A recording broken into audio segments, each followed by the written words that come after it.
ക്ഷേത്രത്തിലേക്ക് ഡിജിറ്റൽ രാമായണം നൽകി മദ്രസ മാനേജ്മെന്റ് ഭാരവാഹികൾ.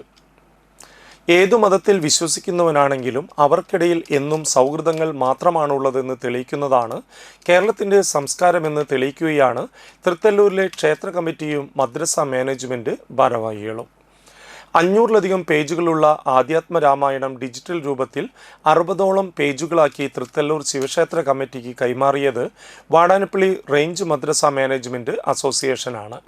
തൃത്തല്ലൂർ ശിവക്ഷേത്ര നടയിൽ നടന്ന ചടങ്ങിൽ Vadanappally range treasurer A Muhammad അധ്യക്ഷനായി.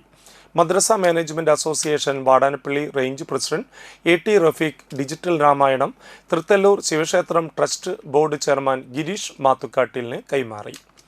Vadanappally range chairman Jafar master, മദ്രസ management association secretary Sudheer VM, Thrithallur ശിവക്ഷേത്രം ട്രസ്റ്റ് ബോർഡ് അംഗം പ്രവീൺ ചെറുകര, മാതൃസമിതി പ്രസിഡന്റ് രാഗി പ്രകാശൻ, അംഗങ്ങളായ രജനി സജീവ്, ക്ഷേത്രം ജീവനക്കാരായ സുജേഷ് വഴിനടക്കൽ, മധു പണിക്കർ, ആഘോഷ കമ്മിറ്റി ഭാരവാഹികളായ ചന്ദ്രൻ എരനെഴുത്ത്, ജയൻ നായരിശ്ശേരി എന്നിവർ സംസാരിച്ചു. ഞങ്ങളെ വാടാനപ്പള്ളി റേഞ്ചിലെ മദ്രസ മാനേജ്മെന്റ് അസോസിയേഷൻ്റെ നേതൃത്വത്തിൽ തൃത്തല്ലൂർ ശിവക്ഷേത്രത്തിന്